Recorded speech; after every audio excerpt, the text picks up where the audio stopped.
이 시간 저희들에게 주신 하나님의 말씀은 마태복음 7장 16절부터 20절까지 말씀입니다. 그들의 열매로 그들을 알지니 가시나무에서 포도를 또는 엉겅퀴에서 무화과를 따겠느냐. 이와 같이 좋은 나무마다 아름다운 열매를 맺고 못된 나무가 나쁜 열매를 맺나니 좋은 나무가 나쁜 열매를 맺을 수 없고 못된 나무가 아름다운 열매를 맺을 수 없느니라.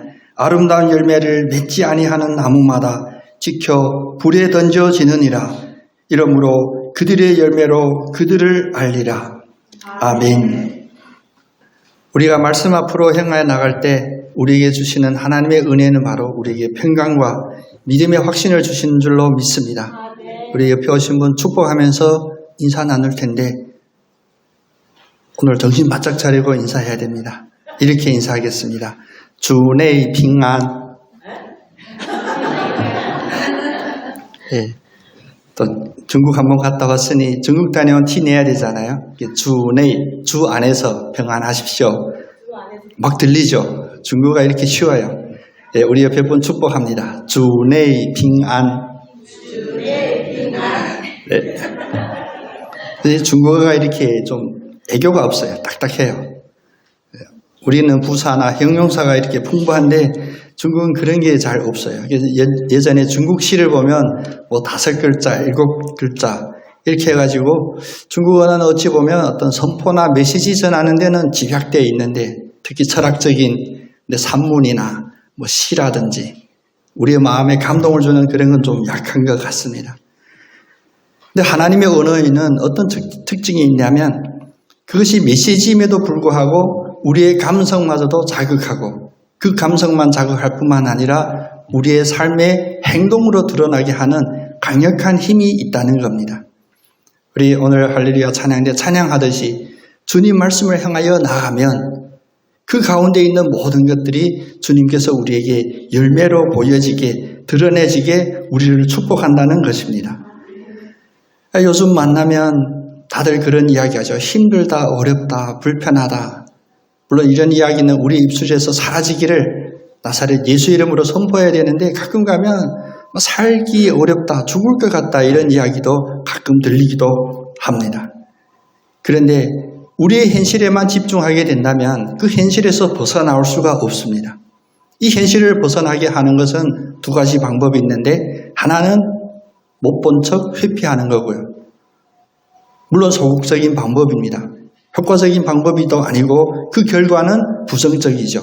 또 다른 한 방법은 긍정적이고 소망이 있게 하고 그 결과도 우리의 기대 이상으로 풍성하게 하는 그 방법 하나가 있는데 그것은 바로 하나님께로 돌이키는 것입니다.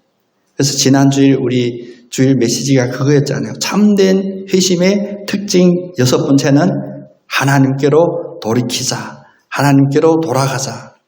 그럼 오늘 이어서 참된 회심한 자의 특징의 그 7가지 특징은 무엇이냐면 하나님께로 돌아선 이후에 하나님의 뜻에 복종한다는 것입니다.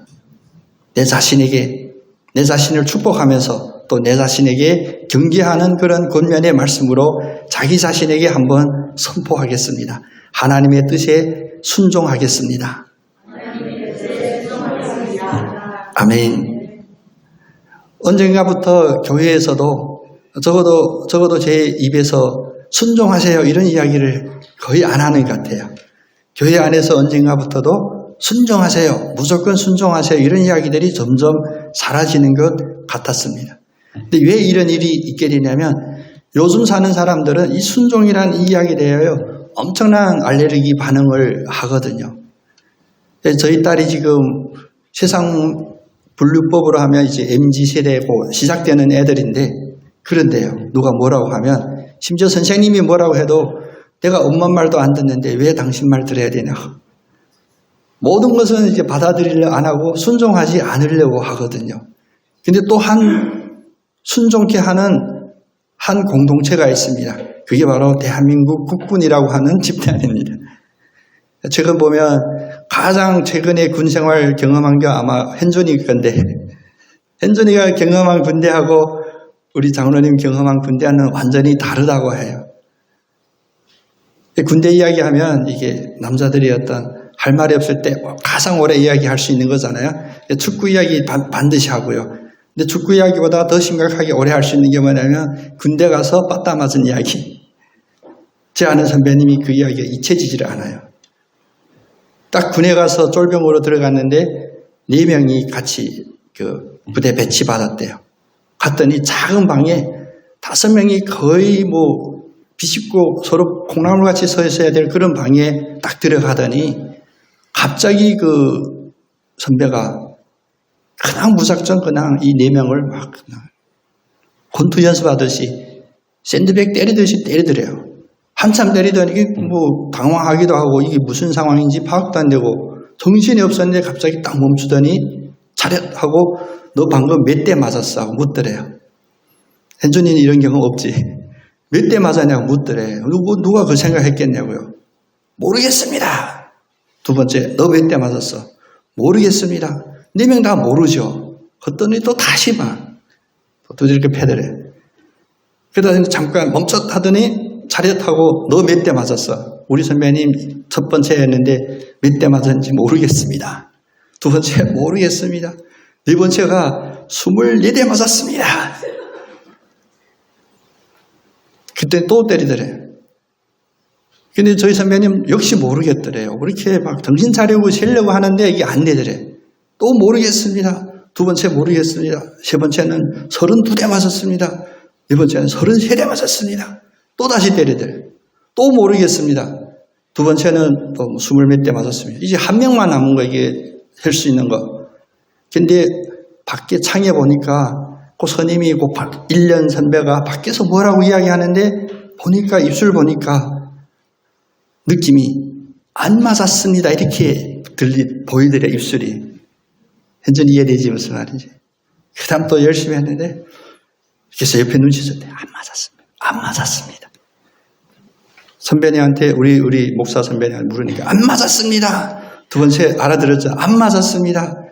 근데 마지막까지 전달이 안 돼가지고 마지막은 또 32대 맞았습니다. 또 더 맞은 거예요. 이제 눈치챈 거예요. 안 맞았습니다. 안 맞았습니다. 안 맞았습니다. 안 맞았습니다. 그리고 끝났대요. 순종하세요, 복종하세요에 있어서 가장 안 좋은 방법인데 가장 효과적인 방법이 이런 방법이거든요. 그러다 보니까 그분이 그 이야기의 마무리가 얼마나 마음이 아프기도 하고 웃을 수도 없고 또 웃음이 나오고 했냐면 저녁이 되면 언제 때려줘 나를 기다려야 된다는 거예요. 막 기다리시더래. 맞아야 이제 지침하고 끝나니까 하루 일과가. 그래서 매일 언제 때려줘 나를 기다리는 것 그리고 얻어 맞으면 그때 그렇게 마음이 편하더래요. 발 쫙 뻗고 잘 수가 있었다는 거예요. 우리 신권사님 세상에 하는데 우리 이 자리에 경건하신 우리 장로님 권사님들 다 그걸 겪고 이 자리에 오신 거예요.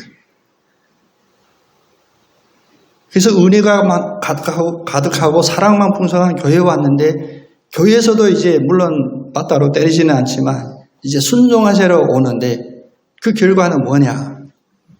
현실이 아는데 착각하는 그런 순종을 우리가 배우고 훈련하게 된 거예요.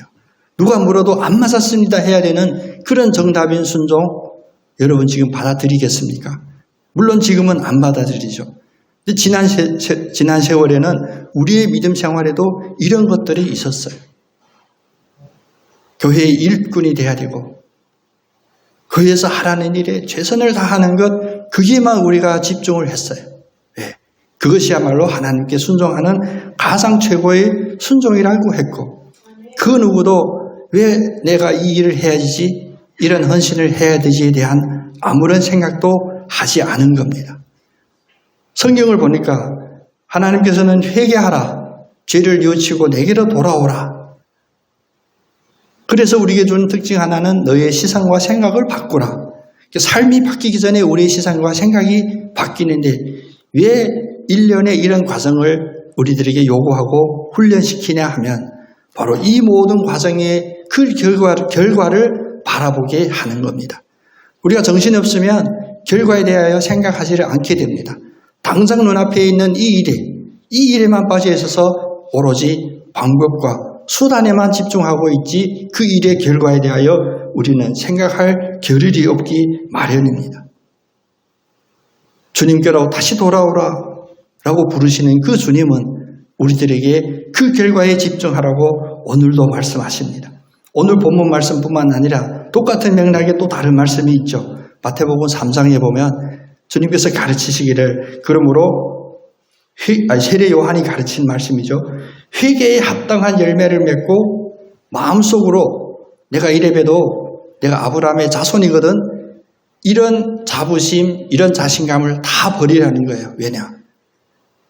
하나님은 저 밖에 있는 돌덩이로도 아브라함의 자손을 만들 수 있는 능력이 있으신 분인데 무엇을 원하냐? 회개하든 우리의 신앙생활을 하든 그 생활의 그 열매를 하나님 앞에 내놓으라는 것입니다.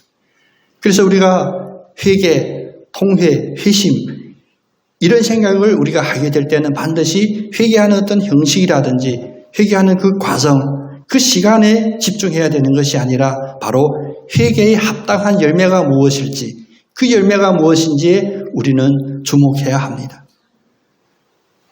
이제 우리가 맞닥뜨린 이 시대는 여러분이 상처되거나 우리에게 실망될지라도 언급하지 않으면 안 될 그런 시대에 왔습니다. 우리의 신앙의 시간이 얼마나 길었던지 우리가 3대째 예수를 믿었던지 이것보다 더 중요한 것은 지금 이 순간 이 자리에 계신 그리스도인들에게 합당한 열매가 있는지를 생각해야 될 그런 준엄한 상황이 오게 되었습니다. 짧은 시간 일주일 정확히 이야기하면 4일이죠. 4박 4일 동안 중국 목회자들하고 물론 강의도 하고 또 얘기도 나누고 거의 밤새거든요. 이런저런 이야기. 또 중국 상황도 살펴보고 하면 그들이 느끼는 그 느낌이 어찌 보면 여러분 우리가 겸손해야 되고 정신 차려야 됩니다. 우리가 선교를 해줘야 되고 우리의 도움이 필요하다고 생각이 되는 중국 그 가설교회 목회자들이 주님 앞에서 깨어있는 그 영성은 우리보다 앞선 것 같다 이런 느낌이 들어요. 우리는 물론 안타까운 마음으로 말을 건네죠. 얼마나 힘들까. 코로나 때문에도 힘들지만 또 정치적인 상황 때문에 교회들이 모이는 게 힘들고 그래서 평소 같으면 이제 10년 넘게 그 사역을 감당했는데 한 100명, 120명씩 왔거든요. 모일 때마다. 이번에 28명이 왔어요. 물론 저희 기대보다 많이 왔습니다. 제 생각에는 한 15명 정도 올수면 다행이겠다 싶었는데 28명이 왔거든요. 그래서 얼마나 힘드냐. 4년 만에 얼굴 보니까 이제 나이라는 그 흔적이 얼굴에도 보이더라고요. 그래서 많이 힘들었구나 했더니 아니래요. 교회 상황은 성도도 줄고요. 교회 안에 배신자도 있게 되고 밀고 하는 자도 있어서 어려움을 많이 겪었는데 그들이 주목하는 것은 무엇이었냐면 성도가 줄고 사역이 줄고 모든 자기가 하는 일이 제한받는 데 주목한 것이 아니라 매우 놀라운 이야기입니다. 하나님께서 우리의 부풀어 있는 교만과 욕심의 그 거품을 빼는 시기라고 하는 겁니다. 매우 이 말씀이 우리의 메모뿐만 아니라 우리의 마음판에도 기억되기를 원합니다. 하나님이 원하지 않는 열매, 그것이 아무리 부풀어져 있고 숫자적으로 양으로 많이 있을지라도 합당한 열매는 하나님이 합당한 열매는 결코 숫자에 있지 않음을 중국교회 목회자들은 깨닫고 있는 거예요. 중국교회 역사도 어찌 보면 고난의 역사의 연속이었잖아요. 그런데 사실 지금 우리가 생각하는 정치적인 핍박고 앞전에 한 30년 가까이는 중국 교회들이 우리가 생각했을 때는 핍박이라고 생각했지만 가장 부흥에 편한 그런 과정에 처해 있었습니다. 등소평 이후로 자본주의 체제로 개혁 개방한 이후 물론 공산주의 체제다 보니까 기독교에 대하여 늘 제한하고 핍박하려고 하고 통제하려고 해왔지만 지난 30년 동안 중국 교회가 가장 숫자적으로는 부흥했습니다. 그래서 우리 한국 교회 보고하잖아요. 중국 기독교 숫자가 1억 2천 명까지 2천만 명까지 보고가 돼요. 1억 2천만 명. 여러분 놀라지도 않으시네. 세계를 품는 우리 현존인은 더 놀라지도 않아. 1억 2천만 그 정도야. 근데 중국 인구의 10%가 기독교인이라면 여러분 이게 놀랄만한 일입니다. 숫자적으로. 그런데 깨닫게 된 거예요. 1억 2천 명의 열매가 중요한 것이 아니라 하나님께 합당한 열매가 있었는지를 이제 돌아볼 시기가 되는데 하나님께 되돌리고 하나님 앞으로 돌아갈 수 있는 이 회심을 우리 자력으로는 할 수 없었던 거예요. 그래서 하나님께서는 우리가 인정하든 말든 우리 기분이 좋든 나쁘든 하나님께서는 심지어 중국 공산체제를 이용하셔서도 우리를 회심하게 하고 다시 돌아보게 하는 그런 은혜를 우리에게 베풀어 주셨다라고 그들이 고백하는 거예요. 저는 강의하기 어려워요. 제 마음에 그런 거 없거든요. 여러분 믿거나 말거나 하지만 맨날 이 교회 이 빈자리 어떻게 하나. 제 머리가 저보고 그러더라고요. 목사님 4년 만에 봤는데 머리 많이 빠졌다고. 합당한 열매에 대한 관심보다도 눈앞에 보이는 이 상황들이 우리에게 압박으로 오는 거예요. 이 빈자리에 어떻게 할까? 저희 동역했던 고향 후배이기도 한데 동역했던 그 목회자가 그 홍콩 맞은편에 있는 광저우라고 하는 큰 도시에 있습니다. 인구가 한 1,300만 정도 되는데 개척했는데 개척 2년 만에 3명이 개척해가지고 지금 몇 명이 예배드리나 했더니 80명이 예배드린대요. 숫자적으로는 저는 비교도 안 되죠. 그런 문제가 아닌 거예요. 그런 문제, 숫자적인 문제가 아닌 겁니다. 하나님은 돌로도 아브라함의 자손을 만들 수 있다고 하듯이 이 눈에 보이는 이 현상 때문에 우리는 이 열매에 대한 정확한 정의를 점점 잊어가고 있었어요. 그래서 이야기하면 다 자기 자랑할 이야기들만 생각이 나게 되고 그런데 이것이 하나님의 뜻에 합당한 것에 대한 생각은 점점 멀어져 가고 오로지 나의 뜻에만 합당한 그런 열매만 우리가 추구했고 그런 열매만 창고에 들였던 것입니다. 열매 없는 신앙생활 물론 경계해야 되죠. 근데 지금 2023년 우리 앞에 경계해야 될 것은 열매가 없다고 하는 그런 현상이 아니라 우리가 열매라고 믿고 있는 우리의 창고에 가득하게 있는 그것들이 과연 하나님 나라에 쓰임이 될까? 하나님이 쓰실 열매일까에 대한 그 주목이 필요한 것입니다. 그래서 예수님도 가끔 보면 우리가 쉽게 범하는 그런 오류를 범한 듯 보여요. 예를 들면 우리가 자주 범하는 오류. 오늘 예배 중에 여러분 참석했잖아요. 예배할 때 막 외칩니다. 여러분 예배에 빠지면 안 됩니다. 근데 예배 안 빠진 분들만 이 자리에 있잖아요. 근데 그 예배 오신 분들에게 예배에 빠지면 안 됩니다라는 이런 메시지를 전하듯이 예수님도 자기에게 찾아온 많은 사람들에게 물론 다양한 마음으로 다양한 열매를 기대하며 찾아온 이들에게 특별히 예수님과 1년 이상 이제 사역하고 나서 마음에 확신이 들어있던 제자들에게 엄청난 이야기를 하죠. 도끼가 나무 뿌리 옆에 놓여 있다. 나무를 찍는다는 거예요. 나무 뿌리를 찍어버리겠다는 거예요. 그 목적은 어디에 있냐? 열매를 보고 판단하겠답니다. 내 자신과 또 옆에 있는 이들에게 믿음의 격려가 되기를 소원하면서 이렇게 축복 한번 하겠습니다. 옆 사람에게 참 열매가 풍성하기를 축복합니다. 아멘. 제가 예배 설교 마치고 홍콩 다녀왔던 해야 되나 말아야 되나 고민하다 그래도 사진 몇 장을 이렇게 보여드리면서 그래야 여러분들도 이렇게 체감할 수 있어서 하는데 환경 이런 상황을 보면 우리에게 참 열매라는 이 생각이 확 다 들게 되는 것이 우리의 눈에 보이는 그런 상황 속에서 우리가 이것을 참 열매인지 아닌지 구분하기 어려움도 있지만 어느 날 우리가 그것을 피하여 그래 힘들어 골치 아파 내가 판단하기 어려우니까 일단 양으로 가득 채워넣는 거예요. 그 중에 쓸만한 거 하나 있겠지. 초창기 중국 교회 성도들이 교회에 구름같이 모일 때는 예수가 누구인지를 제대로 알지를 못했어요. 이거 당연한 일입니다.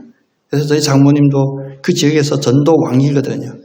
교회가 많이 모일 때 1200명 예배드리는 교회였는데 어느 날 세어봤더니 그 중에 90%가 저희 장모님이 전도한 거예요. 그 목사님이 맨날 우리 장모님 집에 와 있어. 네. 목사님의 교회가 아니라 장모님 교회 같이 느껴졌나 봐요. 왜 그게 가능했었냐? 힘들고 어려운 이들이 아픈 사람 가서 예수 믿으면 병이 나을 겁니다. 그래서 와요. 사업이 잘 안 되는 데 가서 예수 믿으면 사업이 잘 될 겁니다. 그래서 교회에 와요. 그렇게 모였을 때도 있었다는 겁니다. 우리의 믿음의 첫 시작이 어땠던지 그것도 중요하지만 가끔 겁도 없이 이야기하는 분들이 있어요. 초심으로 돌아가자. 예수 믿으면 병이 낫고 예수 믿으면 장사 잘 될 거라는 그 초심으로 돌아가자면 위험한 일이거든요. 믿음은 돌아가는 것이 아니라 앞으로 전진하는 줄 믿습니다. 천국까지. 물론 그 가운데는 우여곡절도 있겠지만 넘어질 때도 있겠지만 믿음은 절대 돌아가는 게 아니에요. 몰라 첫사랑은 돌아갈지 믿음은 돌아가는 것이 아니라 앞으로 나가며 그동안 내가 많은 것을 갖고 있었던 것도 정리하는 시간도 필요하고 4년 만에 갔더니 우리가 예배드리는 그 자리가 많이 정리가 되어 있었어요. 가장 큰 정리는 누가 해줬냐면 올해 홍콩에도 엄청난 태풍에 받았거든요. 워낙 다 가건물이고 그냥 위에다가 천막같이 쳐놓고 있었던 건물이다 보니까 다 날아간 거예요. 얼씨구 잘 됐네. 그래서 이번에 제일 깔끔한 환경에서 우리가 강의도 하고 식사도 하고 같이 지냈어요. 예.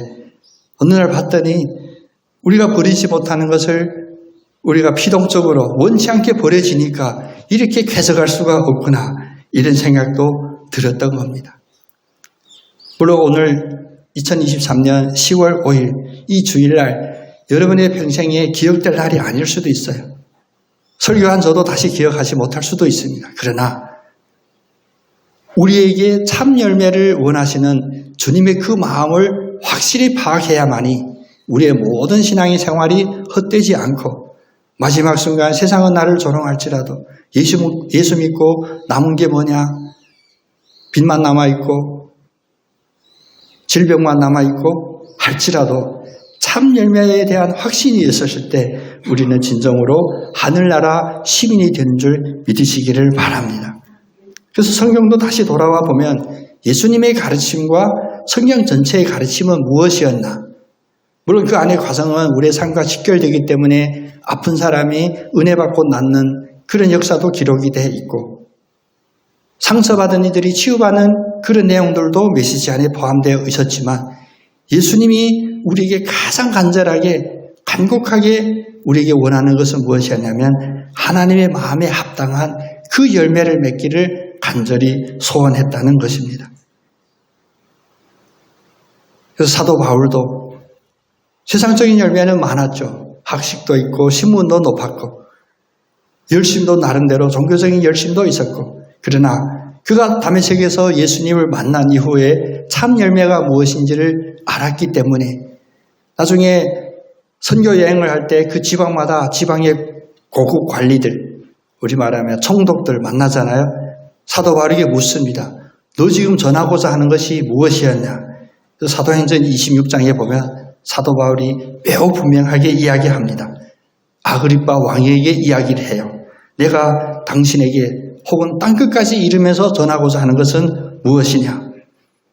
온 땅과 이방인들이 회개하고 하나님께로 돌아와서 회개에 합당한 일을 하라고 전하는 것입니다.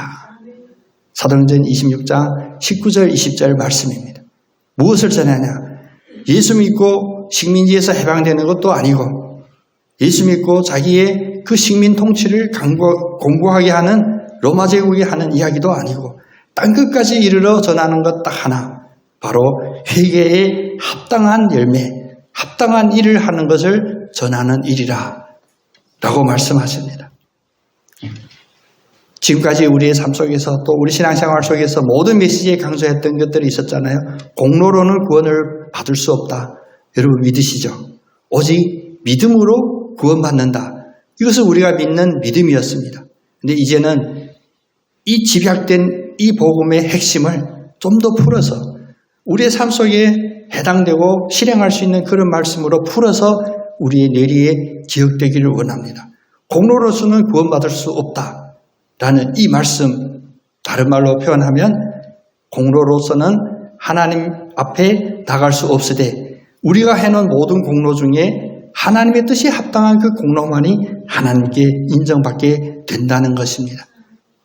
그래서 아까 행 권사님도 기도하면서 그 이야기하듯이 우리 삶의 열매, 우리 삶 속에서의 변화, 이것이 바로 하나님께 드릴 수 있는 하나님이 기뻐하시는 회개에 합당한 열매인 줄로 믿습니다. 요즘 바뀌기 어렵죠. 그래서 오늘도 이제 예배 시작한 저도 마찬가지지만 저 창이 몇 번 열렸다 닫혔다 해야 돼요. 기온을 보면 이거 이제 에어컨 틀기도 애매하고 안 틀니까 좀 덥죠. 왜 더운지 우리 현준이 부부는 부채질을 안 하는데 우리 부채질 하는 분들이 일부 있거든요. 제 아내를 포함해서 나이라든지 뭐 이게 심리적인 생리적인 어떤 단계도 있지만 이런 것들이 이제 우리의 습관처럼 굳어지기 이전에 그 자리에서 내가 나이 80이라도 30이라도 하나님 앞에 합당한 열매를 추구하는 것만 똑같게 된다면 하나님 앞에서는 모두가 청춘이고 모두가 젊음인 줄로 믿습니다. 중국 교회 상황 끝나고도 말씀드리겠지만 더 어려워진 것 같아요. 그래서 제가 출발하기 전에 그 주일 오후 여러분께 말씀드렸지만 이번에는 어떤 사역을 열매를 맺는다라는 목적보다도 그동안 중국이 어떻게 바뀌고 있는지 앞으로 우리가 사역하는데 고려해야 될 주님 앞에 구해야 될 기도 제목이 무엇인지를 사실 파악하러 갔었습니다. 그래서 기존에는 2주씩 하던 과정을 일주일만 짧게 마쳤던 이유도 거기에 있었고요. 근데 인간적으로 판단하니 이제 홍콩에서 모이는 이런 사역들이 더 지속되기가 어렵다라는 이런 인간적인 판단은 들어요. 왜냐? 여러분도 알다시피 중국인들이 홍콩 가려고 해도 비자 받아야 되거든요. 이 비자를 발급 안 해주는 거야. 그 전에는 2주를 다닐 수 있도록 1년에 2번, 그 2번의 비자를 한 번에 사용할 수가 있었는데 이제는 한 번밖에 안 해준대요. 그러니까 일주일만 체류할 수가 있고 그래서 그들이 얼굴에는 아쉬움이 있었어요. 다음에 또 만나자 하고 인사하면 다음에 또 언제 만날지 이런 표정들이 얼굴에 있었거든요. 그럼에도 아까 그들이 고백했듯이 우리의 신앙에서 쓸데없는 다양하고 번다했던 거품들을 빼는 과정이라고 한다면 우리가 육신적으로 얼굴은 몇 년 뒤에 다시 볼지 모르겠지만 지금까지 하나님이 저를 통하여 사역하게 하시고 미리 준비하게 하셨던 그 문서 사역이 있다면 얼굴은 볼 수 없을지라도 인터넷이 살아있다면 전할 수 있는 그런 방법으로 계속 지속할 그런 계획도 더 다지게 되었고요. 4년 전 그들이 제주에 모였을 때 그 얘기 하더라고요. 장로님 기억할지 모르는데 그때 장로님 한라봉인가 박스 들고 갖다 준 그 얘기를 하는 거예요. 제주 귤 최고라고 이런 이야기도 하고. 앞으로 몰라요. 제주에서 모일 수 있는 그런 상황도 될 수가 있겠지만 다시 만날 때마다 우리를 기쁘게 하는 것은 얼굴에 주름이 늘고 머리가 적어지고 머리가 휘어지고 이런 변화가 아니라 상황이 심각할수록 더 굳건해진 그런 믿음을 서로 확인하는 그런 자리로 만나자 서로 약속을 했습니다. 이런 약속이 우리에게도 있기를 원합니다. 일주일마다 예배 때문에 얼굴 보는 그 한 번이라 할지라도 일주일 동안 우리의 믿음에 어떤 변화들이 있었는지 그렇게 확인이 되고 다른 이들이 확인될 수 있게 살아가는 우리였으면 좋겠습니다. 하나님의 도끼가 나무 뿌리에 놓여 있었으니 이 말씀은 인간의 시간적인 계산으로는 2000년 전의 말씀같이 들려지겠지만 다시 말하면 2000년 전에도 이 경고가 주어졌듯이 우리에게는 얼마나 긴박하게 다가온 말씀일까 늘 기억하면서 그러나 그것 때문에 괴로워하거나 언제 나의 선배가 이제 두드려 패야 편하게 잠잘까 그런 걱정이 아니라 이 말씀의 그 위험은 우리 영적인 경외심, 영적인 긴장감을 갖되 우리에게 소망과 평화가 되는 참 열매를 맺는 우리 모두 되기를 원합니다. 그래서 오늘 말씀도 보면 나쁜 나무만 이야기한 것이 아니에요. 어찌 보면 더 많은 분량은 좋은 나무를 이야기하는 거예요. 그래서 마지막으로 옆에 분 축복 한 번 더 하겠습니다. 진심을 담아 축복하고 혹시 본인이 의심할지라도 확신을 가질 수 있는 그런 축복하기를 원합니다. 당신은 하나님의 좋은 나무입니다. 아멘. 좋은 나무는 좋은 열매를 맺게 되고, 그럼 어떤 나무가 좋은 나무냐? 예수 그리스도의 은혜의 그 시냇가에 심어져서 철을 따라 열매를 맺고, 중요하죠. 철을 따라 열매 맺고, 제철이 아닌데 열매 맺는 건 그건 유선자 변형한 그런 식물입니다. 제철에 열매를 맺되 모든 일이 형통하게 된다고 하는, 우리의 입장에서 형통이 아니라 하나님의 입장에서 바라봤을 때 참 열매의 그 축복을 마음껏 누리기를 원합니다. 그래서 이제 다시는 회심하다, 회개하다, 죄를 뉘우치다, 이 단어에 여러분 겁내지 마시고요. 이래야 이게 우리 사는 길이구나. 이것이야말로 하나님의 기뻐하시는 합당한 열매를 맺는 길이구나 라는 확신을 가지고 우리의 믿음 생활을 주님 다시 오실 그날까지 이어가시기를 축복합니다. 우리 교회 소식 이야기하기 전에 제가 홍콩 다녀온 사진 몇 컷만 준비했습니다. 그래서 사진 한 장 보면서 짧게만 설명드리면, 저는 역시 사진빨인가 봐요.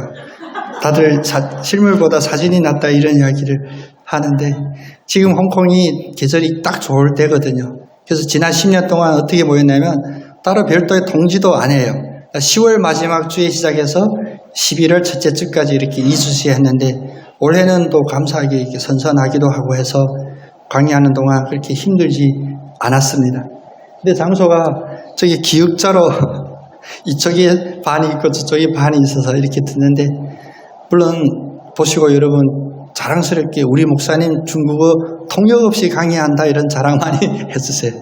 그래서 강의 내용은 뭐 했냐면, 사실 지난 10년 사역하면서 물론 그들이 하기를 원하거나 전혀 그러지를 않아요. 그런 욕심도 그런 세상적인 거 바라보지 않는데, 저희 입장에서는 10년 동안 우리가 섬겼는데 뭐라도 열매 하나가 있어야겠다 이래가지고, 사실 지난 4년 전 제주에 모였을 때 미국에 있는 사우스 이스턴이라고 하는 신학대학하고 제휴를 맺었습니다. 그래서 이 친구들에게 석사 학위를 줄 수 있는 그런 조건을 받았거든요. 그때 4년 전에 시작했는데 코로나 때문에 강의 중단도 되고, 그래서 이번에 그동안 필요한 학점은 다 끝내고, 제가 뭘 강의를 했냐면 논문 작성법을 4일 동안 강의를 했어요. 석사 논문 쓰는데 특히 일반 학과가 아니라 이제 신학 중에도 신학 전공이 아니라 목회 현장에 있어서 도움이 되는 목회학 석사 논문 쓰는 작성법을 이렇게 해줬고, 그래서 제 마음과 또 함께 간 우리 목사님 3분 계셨는데, 사실 그 어르신 2분이 헌신을 많이 했거든요. 근데 이번에 은퇴하고 나니까 여러 가지로 물질적으로도 힘들고 그래요. 근데 그분들은 우리 5명만 학위 받을 수 있도록 졸업시켰으면 좋겠다 이랬는데, 제가 얼마나 명강의를 했냐면 끝났는데 다들 논문 쓴다고 난리예요. 그래서 결국 제가 써야 될 논문인데, 알았다, 열심히 도와서 우리 논문 쓰자 이렇게 넘기면, 네, 사진 PPT 다음 페이지 한번 넘겨줘.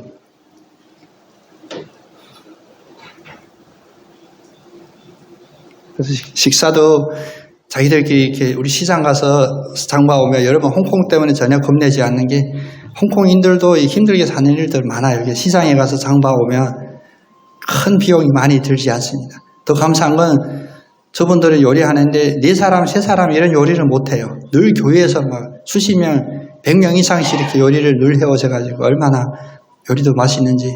그래서 홍콩 2주 강의 갔다 오면 체중이 한 3kg씩 불어서 돌아오거든요.